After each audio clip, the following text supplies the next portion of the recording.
Chicken नहीं खाना चाहिए क्योंकि उसमें जान होती है, कोई भी जानवर नहीं खाना चाहिए क्योंकि जान होती है। प्लांट में भी तो जान होती है ना गुरुजी? हाँ होती तो है। फिर हम उसको तोड़ते हैं तो उसको नहीं दर्द होता? ऐसा उनके घर वालों का सवाल है, मेरे माध्यम से। नहीं, आप ठीक कह रहे हैं। देखो, किसी आप ना गेहूं को चबा जाइए जी, चने को चबा जाइए, दालों को चबा जाइए, तो वो रोती नहीं है, चीखती नहीं है, उसमें रक्त नहीं होता, हड्डी नहीं होती, मांस नहीं होता, वो चीखती नहीं है, चिल्लाती नहीं है ना। पर आप मुर्गी को मारिए तो वो चीखेगी, चिल्लाएगी, भागेगी, खून है, हड्डी है, मांस है ना। एक्चुअली सिद्धांत है ना। देखो, इतने सारे मर्द हैं, लेकिन इतने सारे मर्दों में एक मर्द ऐसा है जो आपका हाथ पकड़ के रह सकता है, आपका हाथ पकड़ के घूम सकता है, कोई कुछ नहीं बोल सकता, क्योंकि वो आपका पति है ना। समाज ने आपको इजाजत दे दी, आपकी मांग भर गई, मंगलसूत्र आ गया, अब समाज ने स्वीकार कर लिया कि ये मर्द, ये पुरुष अब आपका पति है। अब आपको दूसरे पुरुषों के साथ देखा गया तो आप अच्छे नहीं माने जाएंगे। तो जैसे समाज ने एक पुरुष के संग, एक स्त्री के संग इजाजत दे दी, शास्त्र ने इजाजत दे दी कि आप इसके साथ रह सकते, ये लीगल है, उसी तरह आपको गेहूं, चावल, अंकुरित अनाज चीजें, दाल, चावल, सब्जी, रोटी खाना लीगल, वेद ने आज्ञा दे दी, ये खा सकते हैं। मांस के लिए आज्ञा नहीं दी। पतिव्रता नारी पराये मर्द के संग, पराये पुरुष के संग घूमेगी तो समाज उसे ठीक नहीं कहेगी। उसी तरह हमें शास्त्र आज्ञा करते हैं कि हमारे ठाकुर जी, हमारे राम फल खाते हैं, हमारे राम फल खाते हैं, दाल, चावल, साग, सब्जी, बादाम, काजू ये खाते हैं, तो हमारे राम, हमारे कृष्ण खाए, मतलब वेद ने आज्ञा दे दी कि आप ये खा सकते हैं, ये खाने का पदार्थ है।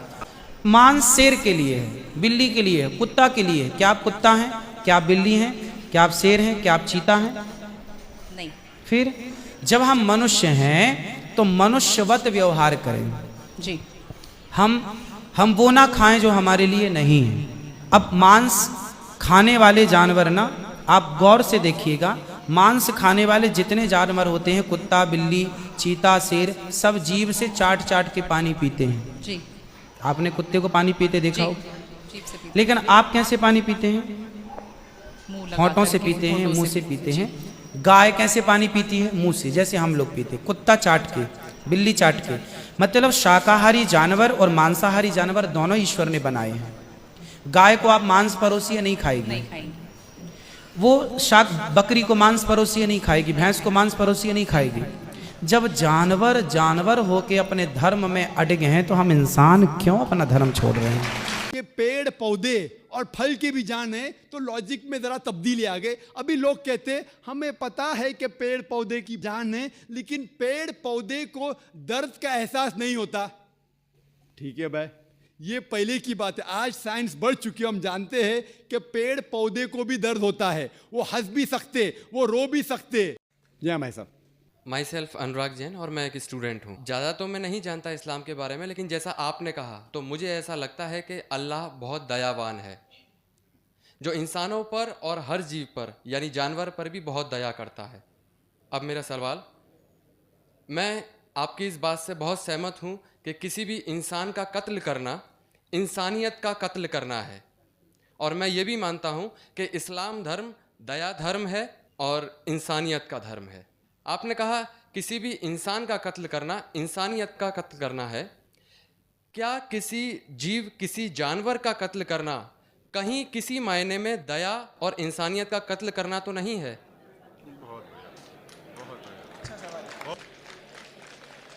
भाई साहब ने बहुत अच्छा सवाल किया कि इंसान का कत्ल करना इंसानियत की कत्ल करने के बराबर है, लेकिन क्या कोई जानवर का कत्ल करना इंसानियत की कत्ल करने के बराबर है क्या नहीं? और ये सवालात आप अगर पढ़ेंगे तो गलत फहमिया के नंबर 6 नंबर आता है गलत फहमिया में, कि लोग एतराज़ करते हैं कि इस्लाम क्यों जानवर खाने की इजाज़त देता है, मांस खाने की इजाज़त क्यों देता है। कई गैर मुस्लिम एतराज़ करते कि इस्लाम एक बहुत जल्लाद रिलीजन है। भाई साहब नहीं कह रहे, लेकिन बाकी लोग कहते कि एकदम मर्सीलेस रिलीजन है, धर्म है। जो जानवर का कत्ल करने के लिए कहता है? जवाब में ये कहना चाहूंगा भाई साहब कि एक मुसलमान अगर वो चाहे तो प्योर वेजिटेरियन, प्योर शाकाहारी रह के भी अच्छा मुसलमान रह सकता है। मांस खाना इस्लाम में फर्ज नहीं है, मांस खाना इस्लाम में फर्ज नहीं है। वो एक अच्छा मुसलमान रह सकता है शुद्ध शाकाहारी होके भी।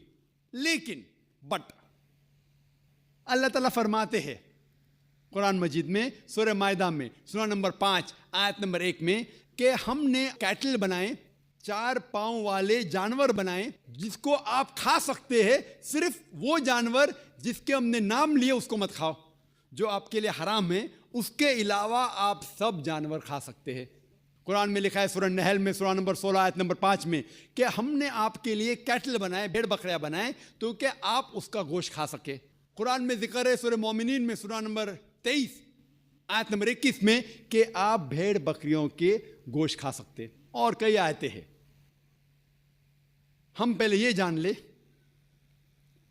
कि मेडिकल साइंस आज ये कहती है कि इंसान के जिस्म में हमको अमाइनो एसिड की जरूरत है, 22 अमाइनो एसिड की जरूरत है। इसमें से 8 अमाइनो एसिड जिस्म में पैदा नहीं होते, बाहर के खाने से लेना लाजिम है।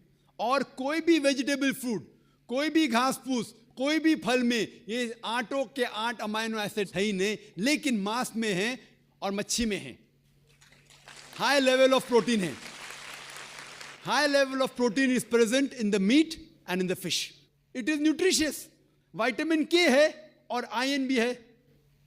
अगर आप देखेंगे, अगर आप तहकीक करेंगे कि जो जानवर जो सिर्फ घास फूस खाते हैं, मिसाल के तौर पे गाय, भेड़, बकरी, उनके दांत को आप देखेंगे, उनके दांत चपटे हैं, हर्बीवोरस सेट ऑफ टीथ। वो सिर्फ घास खा सकते, मांस खा ही नहीं सकते। अगर आप उन जानवरों के दांत देखेंगे जो मांस खाते हैं, carnivorous animal like tiger, leopard, lion, शेर, शेर बब्बर, चीता, इनके दांत देखेंगे तो इनके नोकीले दांत है, कैनाइन सेट ऑफ टीथ। वो सिर्फ मांस खाते, घास फूस खा ही नहीं सकते। अगर आप जाके आईने में और हम लोग जाके आईने में देखेंगे अपने दांत, इंसान के दांत चपटे भी है, नोकीले भी है। अगर खुदा चाहता था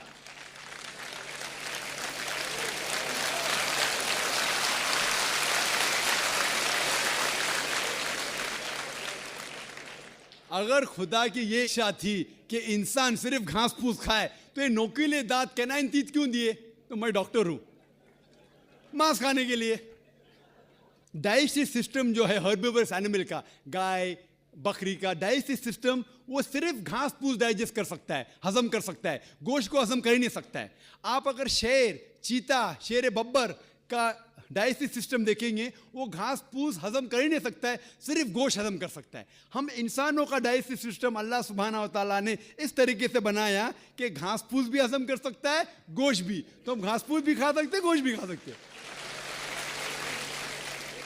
और आप देखेंगे कि बहुत से लोगों को गलत फहमी है कि हिंदू मजहब में, हिंदू धर्म में गोश्त खाना हराम है।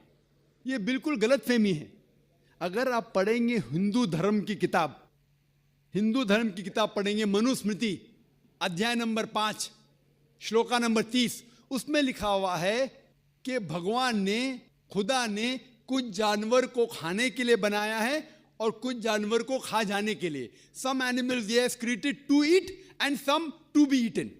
कुछ खाने के लिए और कुछ खा जाने के लिए। अगर आप उन जानवरों को खाते हैं जो खुदा ने खाने के लिए बनाया है तो आप कोई गुनाह नहीं करते। मनुस्मृति अध्याय 5 श्लोक का नंबर 30। आगे आप पढ़ेंगे मनुस्मृति अध्याय 5 श्लोक का नंबर 31 में लिखा हुआ है कि अगर आप जानवर का कत्ल करते हैं पूजा के लिए तो आप कोई गुनाह नहीं कर रहे। आगे पढ़ेंगे मनुस्मृति अध्याय नंबर 5 श्लोका नंबर 39 और 40, उसमें लिखा हुआ है कि खुदा ने सैक्रिफिस्ड एनिमल बनाया है, मतलब खुसूसन कुछ जानवर बनाया है तो कि सैक्रिफाइस की जाए और उसको खा सके। अगर आप उस जानवर का कत्ल करते हैं सैक्रिफाइस के लिए और खाते हैं जो अल्लाह ताला ने, भगवान ने बनाया है, तो आप कोई गुनाह नहीं करते। ऋग्वेद में है कि आप खा सकते हैं। ऋग्वेद में यह भी लिखा है कि आप भैंस खा सकते हैं, आप गाय खा सकते हैं। कितने श्लोक के मैं हवाला दे सकता हूं। अगर आप पढ़ेंगे महाभारत, देखो ऋग्वेद तो बहुत कम हिंदू लोग ने पढ़ा है, लेकिन महाभारत तो आप जानते होंगे, सुना होगा। महाभारत पढ़ेंगे अनुशासन पर्व चैप्टर नंबर 88। उसमें जो पांडव के सबसे बड़े भाई युधिष्ठिर वो भीष्म से कहते हैं कि हम यज्ञ में, पूजा में क्या चीज देना चाहिए ताकि हमारे बाप दादा, हमारे पुरखों को सहूलत हो, आराम मिले, उन्हें पीस, अमन मिले, दे विल बी सेटिस्फाइड। तो भीष्म कहते हैं कि यज्ञ में, पूजा में अगर आप वेजिटेबल्स देंगे, घास फूस, फल, चावल देंगे तो हमारे बाप दादा, हमारे पुरखों 1 महीने तक संतुष्ट रहेंगे। कितने महीने तक? 1 महीने तक। अगर आप मच्छी देंगे तो 2 महीना, अगर गोश्त देंगे तो 3 महीना, खरगोश देंगे तो 4 महीना, बकरी देंगे तो 5 महीना, सूअर देंगे तो 6 महीना, अगर परिंदा देंगे तो 7 महीना, हिरन देंगे तो 8 महीना। ये कंटिन्यू होता है, मेन्यू होता है ना, होटल का मेन्यू, उस तरीके से कंटिन्यू होता है। और आगे लिखा गया है अगर आप भैंस देंगे तो 11 महीना, अगर गाय देंगे तो पूरे 1 साल। कौन कहता है? भीष्म कह रहा है युधिष्ठिर से, महाभारत अनुशासन पर्व चैप्टर नंबर 88। मैं हवाला दे रहा हूं, आप ये नहीं कहना जो जाकिर भाई कुछ भी कह रहा है दिमाग से, मैं हवाला दे रहा हूं, ये आपके किताबों में लिखा हुआ है। उसके आगे लिखा हुआ है कि अगर आप राइनोसेरस देंगे, राइनोसेरस, तो हमेशा के लिए संतुष्ट रहेंगे। ऐसे कई चीजें हैं। वजह क्या थी कि हिंदू लोग शाकाहारी बन गए, कई हिंदू लोग। इसकी वजह यह है कि कई हिंदू लोग अहिंसा की तरफ जा रहे थे, वो बाकी मज़ाहिब से मुतासिर होके, मिसाल के तौर पे जैनिज्म में है कि आपको जानवर नहीं खाना चाहिए, और अगर उनसे पूछेंगे क्यों नहीं खाना चाहिए तो वो कहते किसी भी जीव की हत्या करना गलत है। और भाई साहब भी मुंडी हिला रहे, मैं भी इसको मानता हूं। अगर कोई भी इंसान बिना किसी जीव की हत्या किए जी सकता है तो मैं नंबर 1 हूँगा, number 1। Doctor Zakir Naik number 1 होंगे, क्योंकि मैं डॉक्टर हूं, मैं जानता हूं। लोग कहते हैं कि जानवर को खाना मतलब जीव की हत्या करना। ये पहले ज़माने के अंदर जब साइंस टेक्नोलॉजी नहीं बढ़ चुकी थी तो उस टाइम लोग शायद इसे मानते थे। आज साइंस टेक्नोलॉजी बढ़ चुकी है और हम जानते हैं कि इवन जो प्लांट्स है, जो फल है और जो पौधे हैं, उनके पास भी जान है। तो आपकी लॉजिक फेल हो गई। अभी जब हमें ये पता चला, उनको भी दर्द होता है, लेकिन ये अलग बात है कि वो जब चिल्लाते हैं उनकी चीख हमारे कानों तक सुनाई नहीं देती, क्योंकि इंसान सिर्फ 20 साइकिल से लेके 20,000 साइकिल्स पर सेकंड तक सुन सकता है। इसके ऊपर, इसके नीचे इंसान सुन नहीं सकता। क्योंकि हम पेड़ पौधे की चीख नहीं सुन सकते, उसका मतलब ये नहीं कि हम उनकी हत्या कर सकते। एक शख्स था जो मुझसे बहुत बहस कर रहा था। वो जाकिर भाई, मैं मानता हूं कि पेड़ पौधे की जान है, पेड़ पौधे को दर्द होता है, लेकिन ये जानवर के 5 सेंसेस है, 5 समझ है। ये पेड़ पौधे के 2 या 3 कम है, सिर्फ 3 सेंसेस है। तो इसीलिए जानवर को कत्ल करना बड़ा गुनाह है, पेड़ पौधे को कत्ल करना कम गुनाह है। तो मैंने कहा कि मिसाल के तौर पे बहस के लिए मान लो आप सही है, फॉर सेक ऑफ आर्ग्यूमेंट, बहस के तौर पे मान लो आप सही है। तो मैंने उनसे कहा, आपका अगर भाई पैदा होता है गूंगा और बहरा, 2 सेंसेस लेस, ना वो सुन सकता है ना बोल सकता है, उसके बाद अगर वो बड़ा होने के बाद कोई आके उसका कत्ल करता है तो आप जाके जज से कहेंगे, मी लॉर्ड, कातिल को कम सजा दो क्योंकि मेरे भाई के 2 सेंसेस कम थे।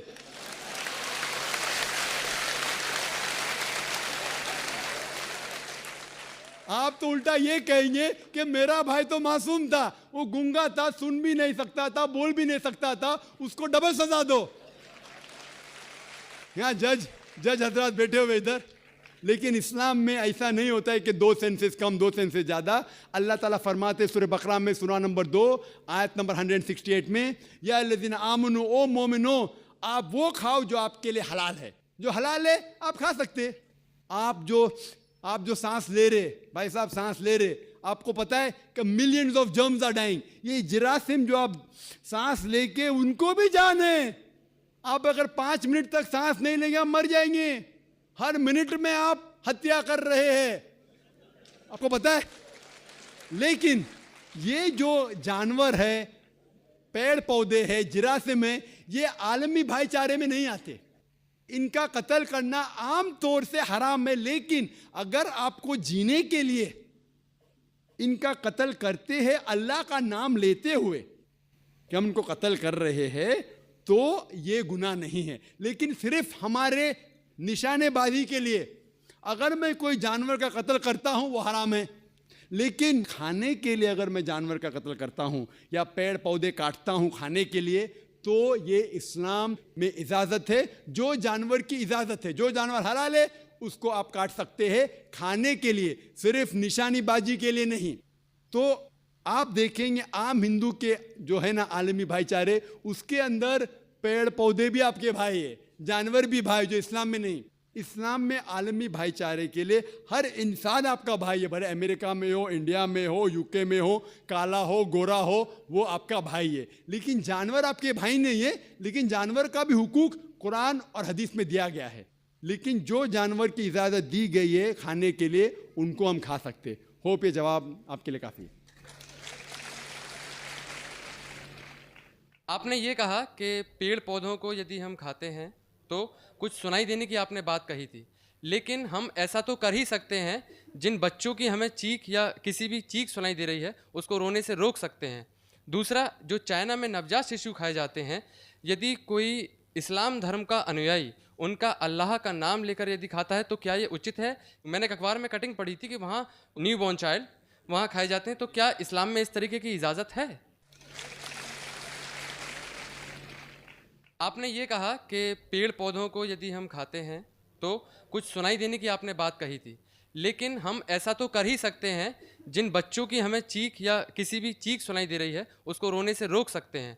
दूसरा, जो चाइना में नवजात शिशु खाए जाते हैं, यदि कोई इस्लाम धर्म का अनुयायी उनका अल्लाह का नाम लेकर यदि खाता है तो क्या ये उचित है? मैंने एक अखबार में कटिंग पढ़ी थी कि वहाँ न्यू बॉर्न चाइल्ड वहाँ खाए जाते हैं, तो क्या इस्लाम में इस तरीके की इजाज़त है?